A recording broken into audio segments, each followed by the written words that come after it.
Everyone, कैसे हैं आप सब। उम्मीद करती हूँ सब बहुत अच्छे हैं, मज़े में हैं। आज की क्लास का टॉपिक है number of relations defined on a particular set. जो दिया गया गिवन सेट है उसके ऊपर पर्टिकुलर जो रिलेशंस हैं वो नंबर में कितने हो सकते हैं वो आज हम सीखेंगे। इससे पहले हमें पता होना चाहिए कि मैथमेटिकल लैंग्वेज में रिलेशन को कैसे डिफाइन किया जाता है और हमारे सिलेबस में जो इंक्लूडेड रिलेशंस हैं उनका, जो हम पहले की क्लासेस में सीख चुके हैं। ओके, उसके साथ साथ एक रिक्वेस्ट और भी है। स्टूडेंट्स ना अपने मन में ये मिथ बना लेते हैं कि जो थ्योरेटिकल पार्ट है मैथ का that is not so much important, हमें सिर्फ न्यूमेरिकल पर ध्यान देना है। बच्चे, जब तक हमें थ्योरी का नहीं पता होगा, मीन्स अगर हमें रिलेशन ही नहीं पता मैथमेटिक्स में कि कैसे रिलेशन डिफाइन किया जाता है तो हम कैसे नंबर निकालेंगे। हमें रिफ्लेक्सिव नहीं पता, सिमेट्रिक नहीं पता, तो हम उनके नंबर कैसे निकालेंगे। मैं ये कहना चाह रही हूँ कि मैथ में थ्योरी जितनी इंपॉर्टेंट है उतना ही न्यूमेरिकल इंपॉर्टेंट है। यानी थ्योरी पता होनी चाहिए तभी आप इजीली न्यूमेरिकल सॉल्व कर सकते हैं। So please take care towards that theory part of mathematics also. चलिए आज का टॉपिक स्टार्ट करते हैं। अब देखिए, वैसे तो मैंने यहाँ फॉर्मूला आपको मेंशन कर दिया है कि identity relation, reflexive relation, symmetric relation, anti symmetric, जो भी different types of relations included in our syllabus वो कैसे डिफाइन हुए हैं। जनरल फॉर्मूला यहाँ लिखा हुआ है, लेकिन इस जनरल फॉर्मूला की भी कहाँ से क्या फॉर्म बनी है आज हम वो सीखेंगे। अगर आप ये फॉर्मूलाज लर्न कर लेते हो तो just in 1 second you can find out the solutions of your question that are given in your paper. और बात, ये जो टॉपिक है 100% एक क्वेश्चन आपके बोर्ड के एग्जाम में आता है यहाँ से। और आफ्टर बोर्ड जब आप +2 पास कर जाते हो तो जो भी आप टेस्ट देंगे जो मैथ बेस्ड होगा उसमें एक क्वेश्चन इन्हीं में से आता है कि नंबर ऑफ रिलेशन, कोई भी एक रिलेशन पूछ लेते हैं तो बाकायदा ये फॉर्मूला तो लर्न होना ही चाहिए और इसके पीछे जो बेसिक है वो भी आपके दिमाग में सेट हो जाना चाहिए। तो आज हम सीखेंगे वो। चलिए देखिए, रिलेशन हमने सीखा। रिलेशन क्या था? Relation is a subset of Cartesian product of A and B. Cartesian product A and B का सबसेट जो है वो रिलेशन है, जहां ये ए और बी दोनों नॉन एम्प्टी सेट हैं। ओके बच्चा, ये क्या है हमारे नॉन एम्प्टी सेट्स। ओके, अब नॉन एम्प्टी सेट्स, अब मैं निकालू number of elements in A Cartesian B. Number of elements in A Cartesian B क्या होता है? Number of elements in A multiply number of elements in B. Suppose कीजिए number of elements in A 3 है, number of elements in B 4 है, तो number of elements in Cartesian product कितना आ गया? 12। अब अगर कार्टेशियन प्रोडक्ट के अंदर 12 एलिमेंट्स हैं तो इसके कितने सबसेट बन सकते हैं? कितने सबसेट बनेंगे? 2⁻12। यानी number of relation defined on set A and B, जिनके पास ए में 3 सेट है और बी में 4 सेट है, नंबर ऑफ रिलेशन हो जाएंगे 2⁻12। अब इसी चीज को अगर हम जनरलाइज करें, जनरलाइज मतलब suppose number of elements in A, number of elements in A हमने इमेजिन किया m है, number of elements in B हमारा कितना है? n है। तो नंबर ऑफ रिलेशंस क्या आ जाएंगे? Is equal to Cartesian product number of relation is equal to number of elements in Cartesian product को कहाँ रख देंगे? 2 की पावर में रख देंगे। यानी कितने हो जाएंगे? 2⁻m multiply n। जब m और n एलिमेंट्स होंगे सेट ए और सेट बी के अंदर तो कार्टेशियन के अंदर कितने होंगे? mn। सो हमारे पास number of relations defined on set A to B is equal to 2⁻mn। ये हो गया हमारा number of relation defined on the given 2 sets. But मैंने पहले वाली क्लास में भी आपको बताया है जो सिलेबस में इंक्लूडेड रिलेशन है वो सेम सेट के ऊपर डिफाइंड है। यानी सेट ए टू बी नहीं जाना, हमें सेट ए टू ए पर ही रह जाना है। तो सेट ए टू ए पर ही रह जाना, तो यहाँ Cartesian product A to A आएगा। तो number of elements in A to A क्या हो जाएगा? Number of elements of A into number of elements of A again, यानी कितना हो जाएगा? 3 हो जाएगा। यानी यहाँ कितना हो जाएगा? 9 हो जाएगा और यहाँ 2⁻9 आ जाएगा। अब अगर जनरल चीज में जाए तो जनरल में भी क्या हो जाएगी देखना जरा, नंबर ऑफ एलिमेंट्स अब ए टू ए पर जा रहे हैं ना, ए टू ए, तो number of elements in A n suppose करो तो यहाँ पे भी एन होंगे। तो number of elements in A Cartesian of A is equal to n into in n square हो जाएगा।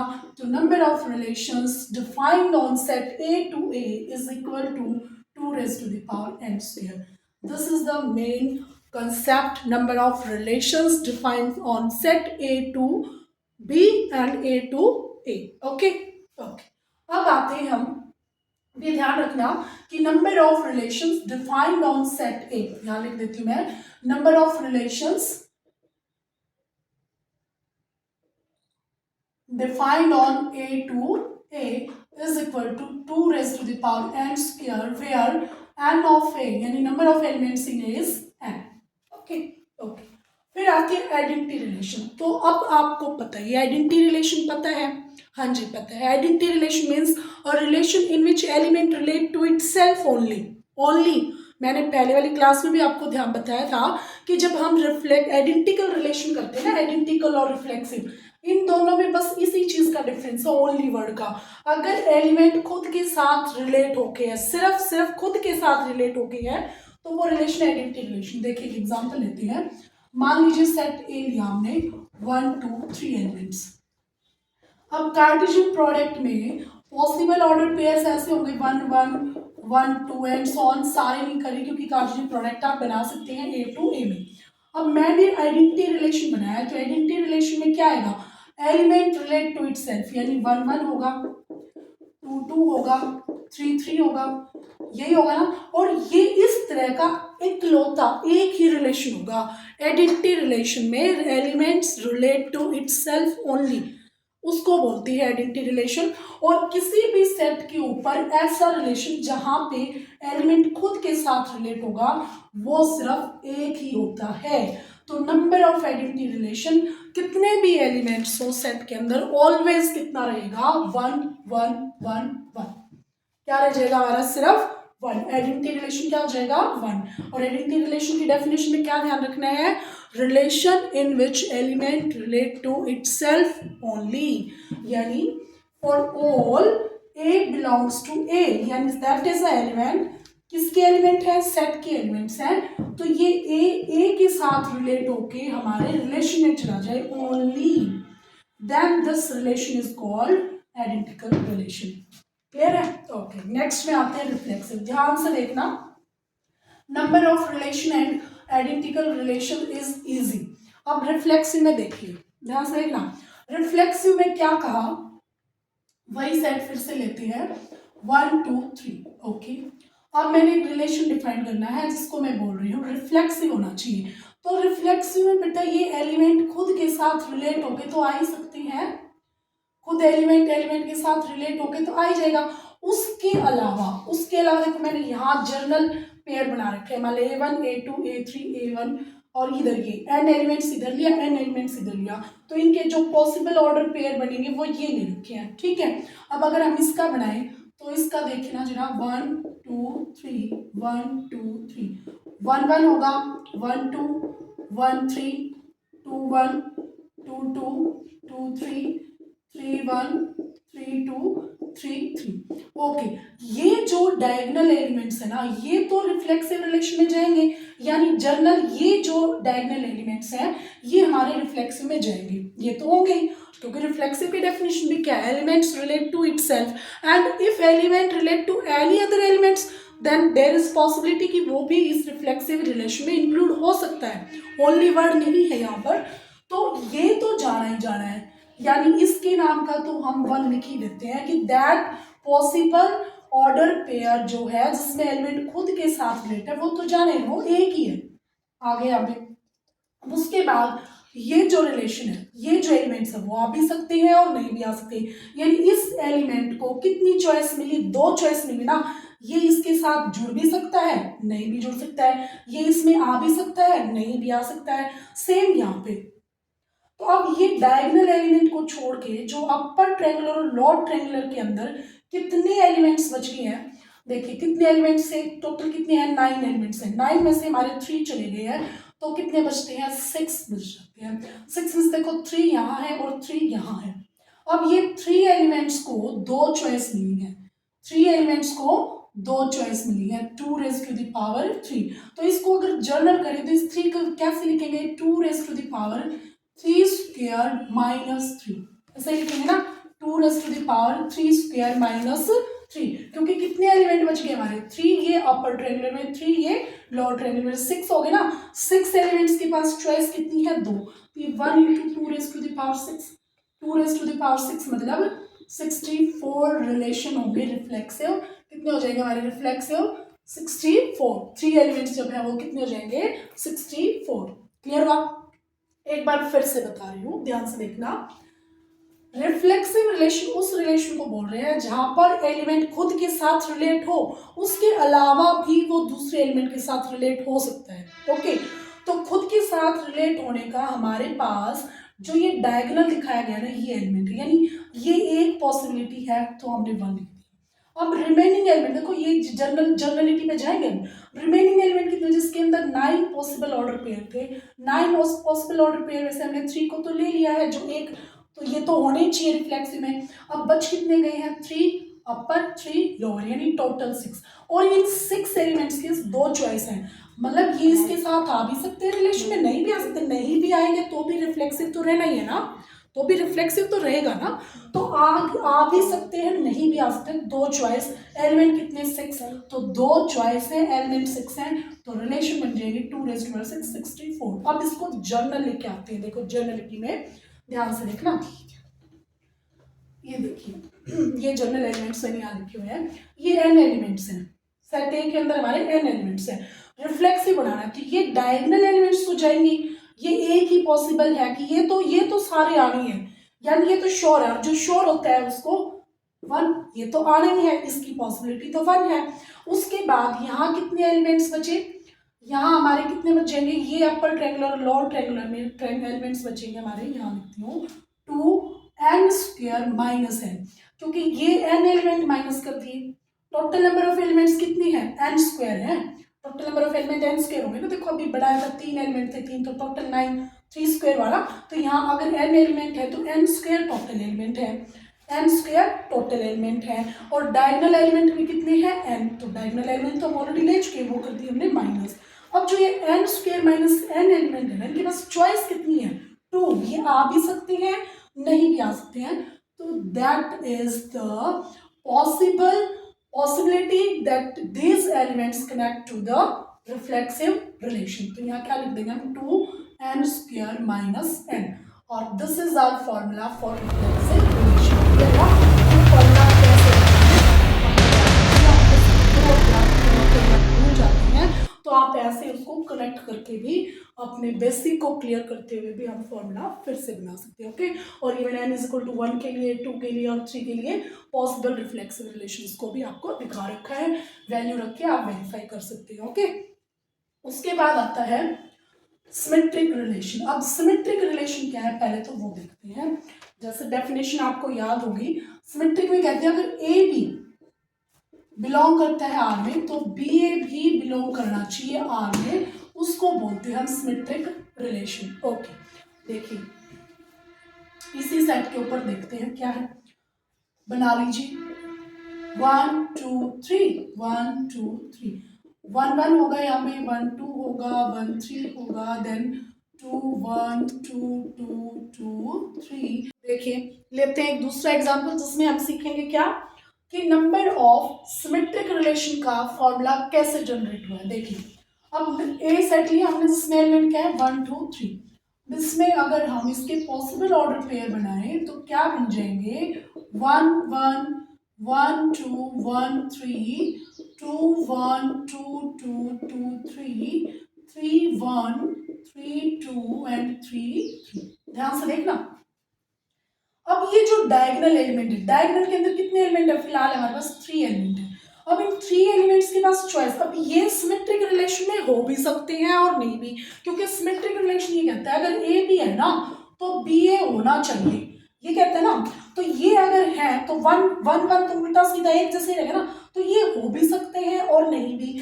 डायगोनल में यहाँ कितने एलिमेंट है, 3 एलिमेंट्स के पास चॉइस कितनी है, 2, यानी नंबर ऑफ, जब हम सिमेट्रिक रिलेशन निकालेंगे तो first one 2 raise to the power 3 इस सेट के ऊपर, यहाँ पे जर्नल अभी बताएंगे।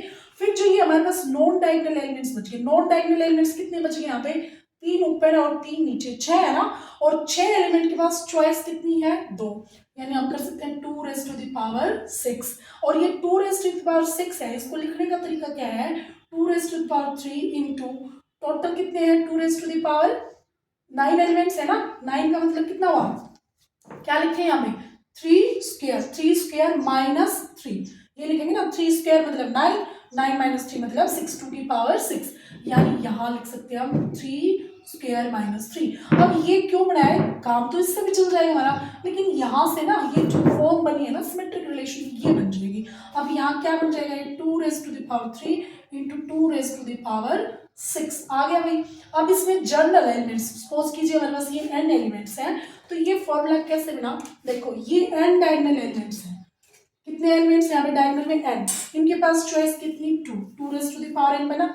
अब जो रिमेनिंग नॉन डायगोनल एलिमेंट्स हैं वो कितने बच गए, n स्क्वायर तो टोटल है, n स्क्वायर टोटल है, n डायगोनल वाले माइनस कर दिए, ये जो n square minus n elements है ना, इसके पास चॉइस कितनी है 2, तो ये और डाल देंगे हम 2 n square minus n by में 2, बाय में 2। अब ये बाय में 2 क्यों लिखा है, क्योंकि देखो a1 a2 है तो a1 को तो आना पड़ेगा, तो यानी जो पॉसिबिलिटी है ना वो n स्क्वायर माइनस n जो एलिमेंट्स है उनकी हाफ हो जाती है, क्योंकि रिफ्लेक्सिव सिमेट्रिक रिलेशन में a1 a2 है तो a2 a1 को तो आना ही पड़ेगा ना, तो ये टोटल नॉन डायगोनल एलिमेंट्स कितने हुए, n स्क्वायर माइनस n हुए। लेकिन हमने क्योंकि ये चीज और ये चीज तो एक ही बात है, ये तो दोनों आनी है, तो कितनी पॉसिबिलिटी बन गई है बाय 2, यानी हाफ एलिमेंट्स के पास चॉइस हो जाएगी 2 चॉइस, वो आ भी सकती हैं और नहीं भी आ सकती हैं। तो टोटल नंबर ऑफ रिलेशंस 2 की पावर n, ये ऐड हो जाएगा n square minus n by 2, 2 कितना आ जाएगा n square plus n by में 2, that is the total number of symmetric relation जो हमारे यहाँ फॉर्मूला बनता है। Okay clear. उसके बाद आते हैं हम एंटी सिमेट्रिक में। अब एंटी सिमेट्रिक रिलेशन क्या होता है, एंटी सिमेट्रिक मतलब relation which is not symmetric, relation which is not symmetric means अगर हमारे पास 1 2 है तो 2 1 नहीं होना चाहिए रिलेशन में, अगर 1 2 आर में है तो 2 1 नहीं होना चाहिए, और अगर है ना चलो देखो जैसे ऐसे बोलते हैं ए बी अगर रिलेशन में है तो बी ए रिलेशन में नहीं होना चाहिए, और अगर है if B A belongs to R है ना तो ए और बी की वैल्यू बराबर होनी चाहिए, उस रिलेशन को एंटी सिमेट्रिक बोलते हैं। यानी सिंपली हम कह सकते हैं relation which is not symmetric, which is not symmetric means A भी तो है बट बी ए उसमें नहीं है। क्लियर है, ओके।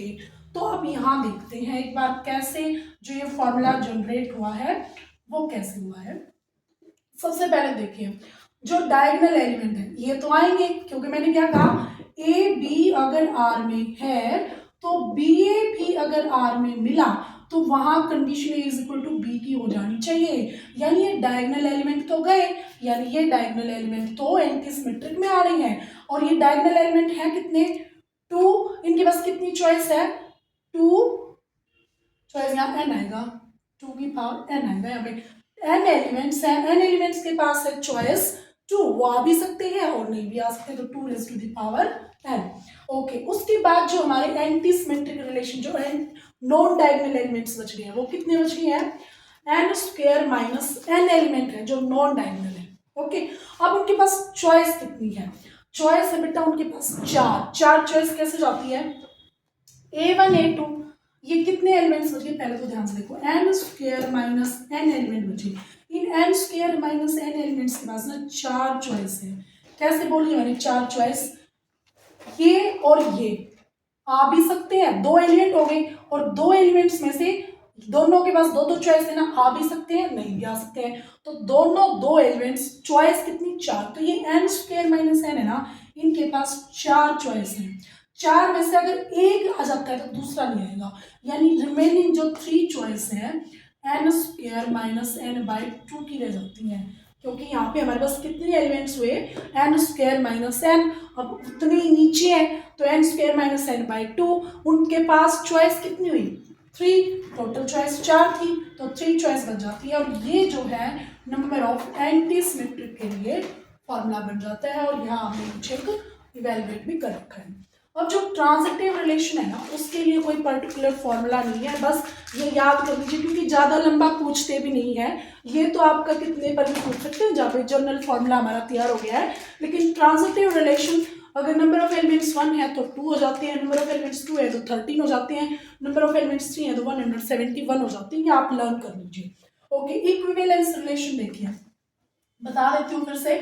ट्रांजिटिव रिलेशन क्या होता है, क्योंकि transitive relation A B belong R, B C belong R, तो हमारा ए सी भी रिलेशन में होना चाहिए, उसको बोलते हैं ट्रांजिटिव रिलेशन।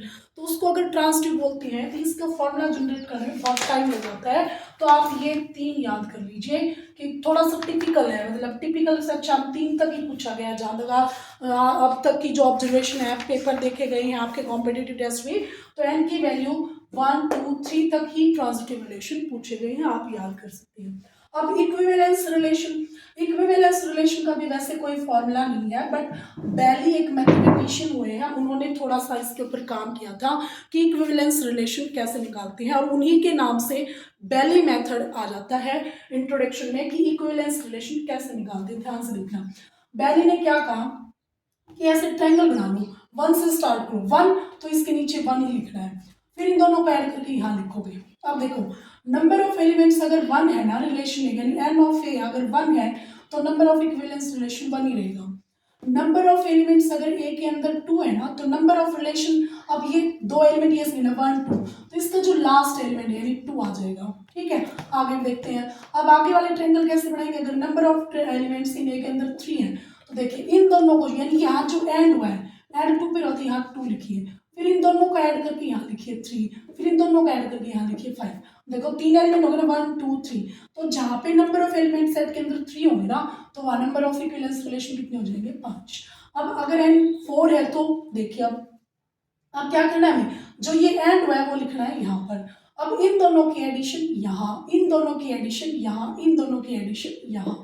अब ये देखो 4 एलिमेंट्स हो गए, 1 2 3 4, तो जो एंडिंग पॉइंट है ना, एंडिंग जो नंबर है, वही नंबर ऑफ इक्विवेलेंस रिलेशन हो जाएगा। सिमिलरली आप नंबर ऑफ डिफरेंट एन के लिए भी निकाल सकते हैं। नंबर ऑफ एलिमेंट्स यहाँ पर जब 4 होगा तो ये 15 हो जाएंगे। Clear, this is the Bell triangle, Bell triangle बोलते हैं।